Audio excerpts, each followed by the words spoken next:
Hello, and welcome to another episode of What I Learned on my MBA today. Today I'd like to talk about target and bonus culture, particularly around how it impacts sales roles and also other bits of businesses. So, the idea behind targets is that they encourage people to focus on an area that has been determined to be most important, and the point of a bonus is that it's supposed to get people to prioritize things and feel rewarded for achieving certain goals and motivated because you have this thing that you could earn if you succeed. I have a feeling that it's very much certain personality types find that result, because my own experience, and I'm not alone in this from people I talk to, is that they can actually be extremely demotivating. You feel patronised, and actually you end up feeling like you're working less effectively as a result. So it's obviously a big subject and a very contentious one. So I'm not going to try to cover everything today, but just to talk about a few areas of my own experiences and thoughts of what that might mean. So my first big boss had a great phrase, which said that salespeople are like coin-operated vending machines. They will figure out exactly what you're paying them for and do the minimum they need in order to get the most reward, which makes sense, and that's what you're paying them for. So therefore, if they are indeed that if you like target-oriented, bonus-oriented, then it makes sense that you give them something that they feel excited by, and that's, I suppose, where the idea of the bonus comes from. That it's going to be a more interesting thing for them to do, and that you're going to get better performance. However, when I heard this, I thought, oh yeah, that sounds reasonable. Sounds a bit odd, but I'd not actually worked with any kind of bonus culture myself at that point. I'd always just been in environment of you just do the best you possibly can because that's why you're there. Over the next few years, I did have the opportunity to work in areas where I was working very closely with salespeople, and also where I had targets and bonuses for things I was doing in marketing myself. And I found that they were quite ineffective. So the first time I was exposed to this, I noticed straight away that the way I reacted to the idea of a bonus was to think that this is a thing that the company is always going to have an opportunity to not give you, essentially. Yes, it's against a certain target, but that target can be changed. It's a very movable goalpost. If you like, it's a sense that if the company's not doing well, there could always be an excuse. If they feel that they're going to be paying you too much, there's always that excuse. So to me, it just seemed you ignore that aspect because one way or another, you might just not get it. So it was I guess it's the thought of losing. It was not something that I felt able to consider as part of my pay package. It was kind of well, it's nice if it happens, but I'm not even going to consider that it might. And equally on the target side, didn't have any positive effect. Certainly, the idea behind the jobs I was doing was that certain things I was being targeted to do were probably meant to be the thing I'd spend most of my time doing. But those were things that weren't interesting, really. And also that where it didn't feel like effort you put in was going to actually automatically lead to an output. The process had a lot of moving parts and other inputs that, particularly external people, you can't control what they're going to do. All you can try to do is influence them. So it always seemed one of those things where you go, I'm going to just ignore this, and just try to do a good job. Doing a good job was something that did motivate me, and so actually I felt quite patronised by this idea that I would work harder if I was being offered more just for doing that thing. Sorry. It was as if they're saying, we don't trust you to actually work hard otherwise. And it also devalues all the other things that you're working on, because rather than saying, particularly in a job I had, which was very complex and wide-ranging, it wasn't a sense of there's a huge number of things that we want you to do well, which is essentially what it was. Rather, it was there's a huge number of things we want you to do well. We don't actually care much about those. What we're going to pay you on, and therefore what we're saying our priorities are, is this one little bit, which you can't really influence that much. Because we're talking here about generating interest and sales opportunities. And that's got really, I would say, more to do with the product itself than with any individual activities that a person in a small sales branch like I was can actually do.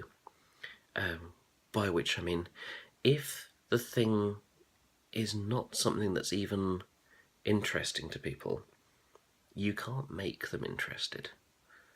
You could only sell a thing that people are already looking for. So, and actually, it's going to come to my next video, is what do you actually do when you realise that the company you have isn't really working anymore, isn't really viable. So I'll leave that for the next video, but it struck me as a very, say, demotivating thing, because we want you to do all these different things, but actually we're actually saying we only prioritise one small bit.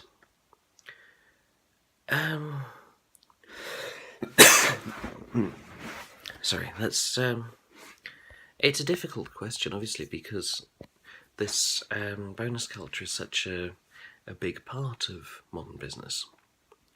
So, actually, if we look at where it's supposed to really work, which is the sales side, I'm still not 100% convinced. Because I've worked with a lot of salespeople who don't seem as intelligent about their money as you'd expect. Because you think that the idea is that they're going to work out exactly what they need to do.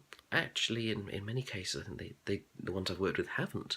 And I wonder whether that's because it's still too abstract. In order to think, I'm being paid for these things, and therefore I'm going to work like this, you have to really understand what your job is and how you can go about doing it. So this is an exciting thing for someone who's really on top of what they're doing, perhaps. But for someone who isn't, someone who's just starting out, doesn't really know what they're doing, all it does is push them to work harder and harder and burn out. And at the end of the day, they're going, well, actually, I was promised this kind of amount, because what managers tend to do is say, well, look at what you could earn, and then point out that, but of course, that was linked to that target that wasn't maybe realistic, and let's come back to that again in the next video.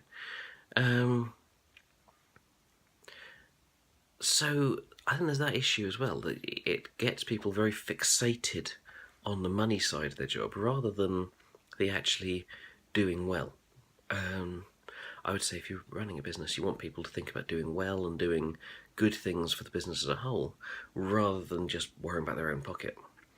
It seems a very reductive and patronising approach from management to say that, which I've heard, but these are sales guys, we just want them to sell stuff. We don't want them to be human, essentially. Though that was what was not quite being said. But it was, we don't really want them looking outside of this little box we're putting them in. We want them to be just entirely focused on doing that job and work ideally 24/7 to achieve it. And we're going to push their targets up and up and up until they are. And you say, well, what about burnout? And they say, well, we don't care. They're sales guys. If they're not motivated by their money, then they can get out of the way and we'll find someone who is. And it just seems such a... To me, it's unethical. I know it's how things are run. I kind of don't care. That's honestly, that's what a lot of this, why I'm recording these kind of videos. I feel like there's a certain attitude of, well, this is how the world is, therefore that's how it has to be. And I just fundamentally disagree with that. And I wanted to get out there that there are alternatives. Then, of course, the big area, who really gets the highest bonus pay is, of course, CEOs. And is it effective there? And you'd have to say, jury's out. Because, frankly, we're seeing a lot of trends. As CEO bonus pay has increased over the last few decades, we seem to be seeing excessive levels of what's termed dark triad, just narcissism, psychopathy, forget what the last one is, might be greed, but basically really negative emotional drivers for people. So because the bonus pay is so high, such a big part, CEOs are getting completely focused on the target part of their job, and they're only focusing on that. So you get obsessive focus on cost cutting, because that drives profitability for shareholders. Now, cost cutting, of course, also harms the business long term, because actually cost is people, and let's go back to that ethics part. Let's try to remember that. Cost is people. When you hear about someone saying, let's reduce the cost base, let's optimize the costs or whatever, what they mean to say is let's fire people. These are all euphemisms for extremely rich fat cats basically putting people out of work who really, really need jobs and are increasingly struggling to get them. So, that's... And I know this is not really what you might expect to hear from what I learned in my MBA today, but there you go.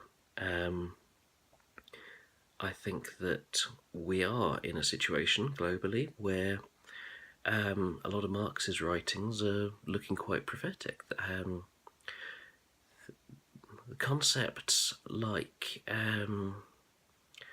actually who does own stuff, essentially Marxism got written off because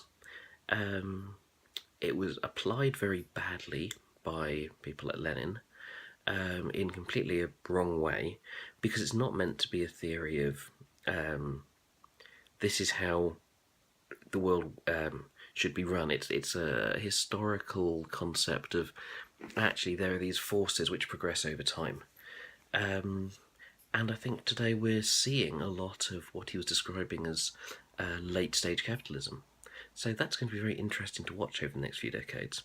And like I say, I would urge anyone watching this to really think deeply about what actually is right for everyone in the business and affected by the business, which includes your customers, includes everyone living around you, and in fact these days pretty much anyone anywhere in the world. What is actually right, not just what is profitable, because it's only by thinking about what's right that we're actually going to make businesses that are going to really work, and that's going to make the world we want to live in. So that's it from me on targets for now.